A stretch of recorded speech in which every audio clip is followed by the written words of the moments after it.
Welcome to ANM News, and this is Avijit Nandi Mazumdar on a different platform today. You guessed it correct. This is the Princep Ghat, the historic Princep Ghat platform, and I have with me the Inspector General of the Railway Protection Post, the dynamic Shri परमश साहब. नमस्कार परमश साहब, हमारे साथ बातचीत करने के लिए और इस ऐतिहासिक जगह पे खड़े होने के लिए. तो सबसे पहले जो सवाल आता है, the first question I wanted to ask you is, what is the history behind this Princep Ghat? A little bit of, if you can tell us a little bit of this platform.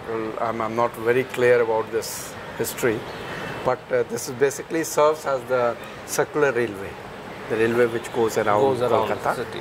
So it starts from, say, Majarhat line, it goes towards the Dum side. So this is basically one of the older stations of Howrah.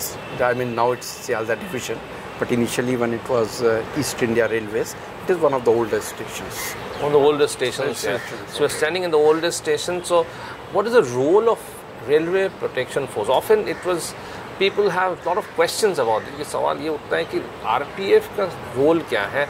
Do you stop robberies or do you save railway properties? Actually, you know, Railway Protection Force started with the concept that it was only raised for providing security and safety to the railway property, both railway material and the book consignment. That is the consignment which is carried by the railways from one place to another, and the other railway material like tracks, your overhead equipments, signal.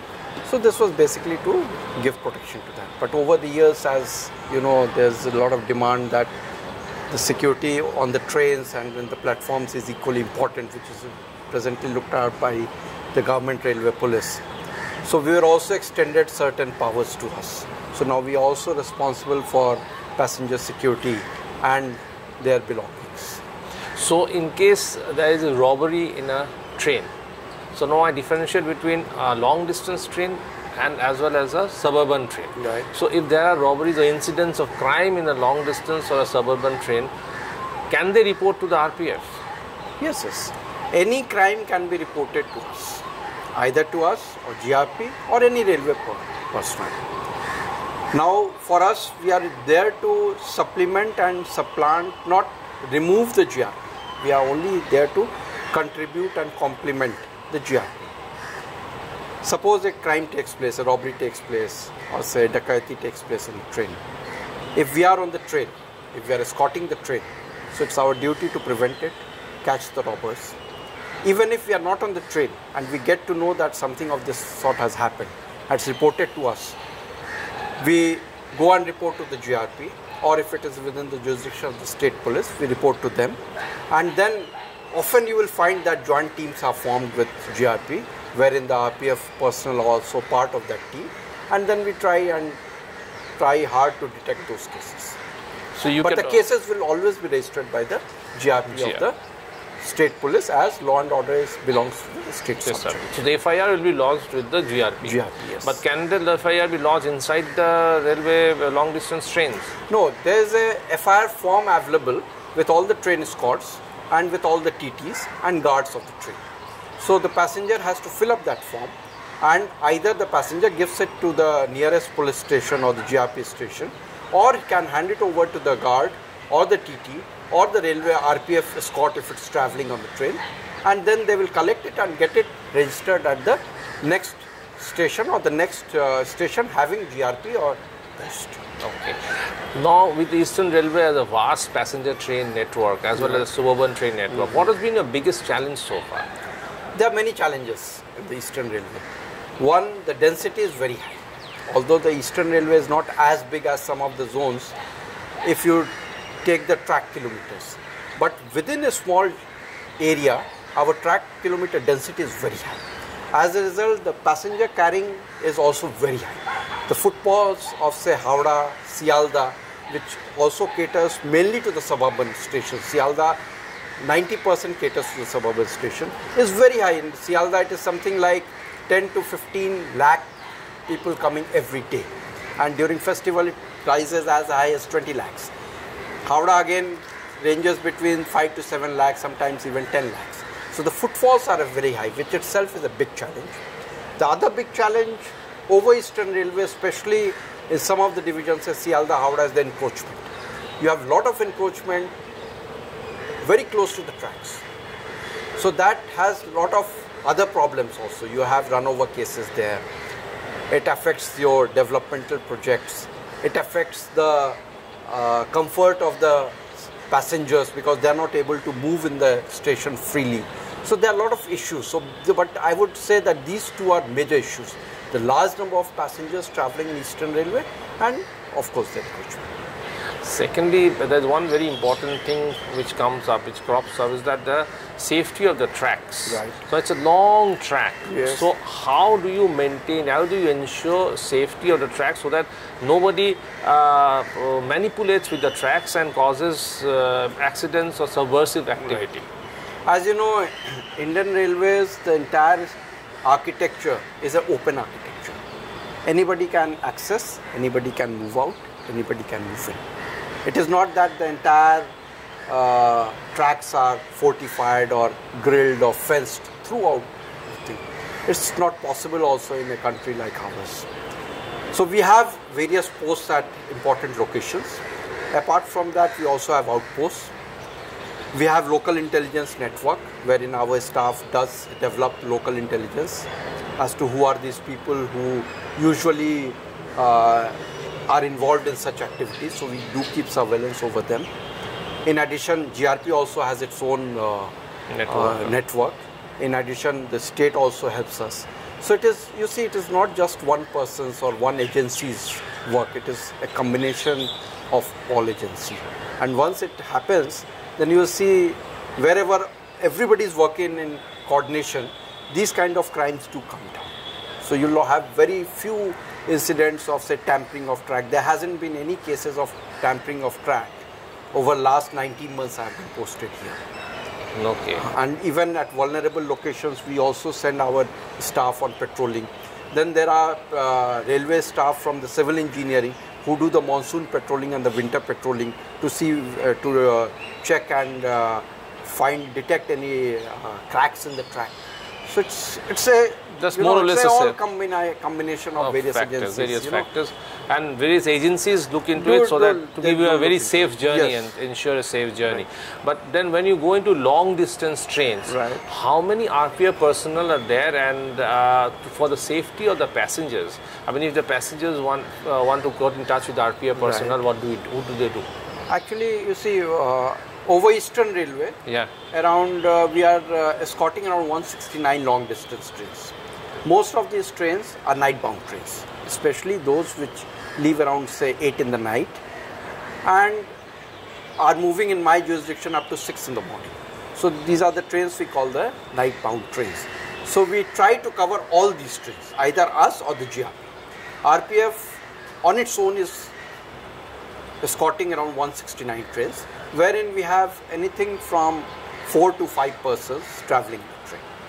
They are well armed. They have all the basic facilities like torches, walkie-talkies. They all have SIMs. This is connected with our central control, wherein their data and details are available. So in case suppose a person gives a complaint or has a problem in any of the trains, any of the long distance, so there's a system of helpline that is 139 on the railways. So he calls up 139 or sends out a message on 139. So that is then rerouted to our control, which is operational 24/7. From the control, they see the chart, who is on the train, whether it is GRP or whether it's RPF, and who is actually escorting the train. So immediately the message goes to them. And then if the train is still running in the section, it's in our section, and the staff is still there, they will go and attend. In case the train has left my section or my jurisdiction, so this will be conveyed to the adjoining railway. They will then attend the passenger. So do you feel, are you satisfied with the current security arrangements in trains, 169 trains that you are escorting at the moment? I will say both yes and no. From my perspective, yes, because over the last 19 months, we haven't seen any serious incident. No robbery, no dacoity, anything of that sort. From passenger points of view, I would say no, because the expectation level is very high. They want to reach from one place to another without any hassle. Be it overcrowding, be it lost luggage, be it theft of luggage. There are cases of theft of luggage. So I think we are able to provide security, but if I see it from the passenger's point of view, yes, I would again say no. We have not been able to rise to their expectations. So there's a lot of work to be done. Grey areas. And we have to rise up to their expectation. After all, the passenger is our customer, and we are here to serve them and to carry him from one place to another with a safe, secure environment. And at the end of the journey, he or she should have a smile on the face. That's correct. So that is what we have to do. Until unless I'm not able to reach to that level, I would say no. But yes, if you ask me as a personal thing, yes, certainly we have provided adequate security. But from passenger point of view, we do get number of complaints saying that there's a lot of overcrowding. We are not unable to reach to our berths. Sometimes somebody else is sitting on the bus. Sometimes their luggage is misplaced. Sometimes they leave behind the luggage and we are not able to recover it. Sometimes there are thefts. So these things do happen. However, these are far and few. Now coming to another passenger satisfaction thing is the hawkers inside the trains. Yes. So how do you address hawkers inside the trains and hawkers on the platforms? Hawkers both inside the trains and on platforms is a menace throughout the country. Yes, accepted it's slightly higher in this area because of, again I told you, there's a historical background, there are a lot of encroachments. So you have a lot of hawkers traveling. We do conduct our raids. We have powers under Railways Act wherein we do take action against them. But we have not been able to do away with them completely. Partly because I told you it's an open architecture. Secondly, because there's also a relation between demand and supply. Until unless the demand of the passenger is not met, because you have got all kinds of passengers traveling in trains. You have the very rich to very poor. Oh, correct. And you have to provide catering services to them which takes care of the entire population. Presently it is not so. So naturally, if anybody is able to offer something which is cheap, something which is good at a price much cheaper than what Railways is offering, they would like to take help of that services. So that's also happening. And apart from that, in this area, part of the country, there's very strong hawker unions. So whenever there's any action against them which is very big or a far-reaching impact, which has a far-reaching impact, then you would often see them coming on the tracks protesting against the action.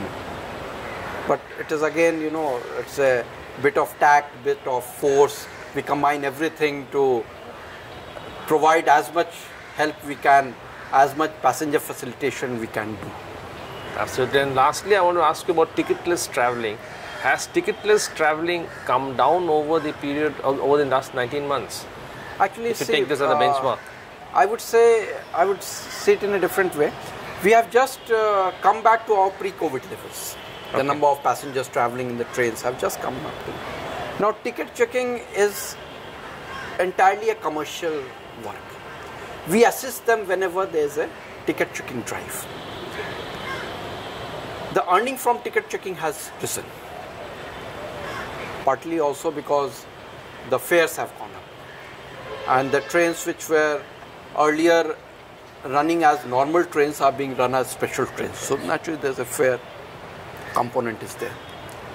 But by and large, we do see that whenever there's a ticket checking drive, the ticket sales of the ticket counters go up. So there's a direct correlation between the two. So whenever we have the drives there, the ticket sales go up. Absolutely. So there's a need to continue these drives through. Does RPF carry out these drives? No, we do not carry out on our own. Okay. We only have assist. We support the commercial staff whenever there's a big drive. And in fact, there are a lot of magistrates who take a lot of interest in this. They come together, they form a team of commercial RPF, and they go and sit on those platforms and then, find these passengers who are caught without ticket. What is the advice to the railway passengers? My advice to railway passengers is follow the rules, and I assure you that we'll provide all the facilities which are possible and which the railways will provide you. And we will ensure that you have a secure, safe and a happy journey. Thank you. Secure, safe and happy journey is the key mantra that Mr. Purmose just mentioned. And something very, very interesting is that there are RPF personnel whom you can always complain if you have a genuine reason while traveling on a long distance train, which many of us never knew about it. So it was wonderful talking to you, and you got some wonderful information out of that. Thanks a lot. Thank you so much, Mr. Purmose. Thank you. For sparing time. And thank you so much for watching ANM News. Keep watching our channel for more such interviews in the near future. Namaskar. Namaskar.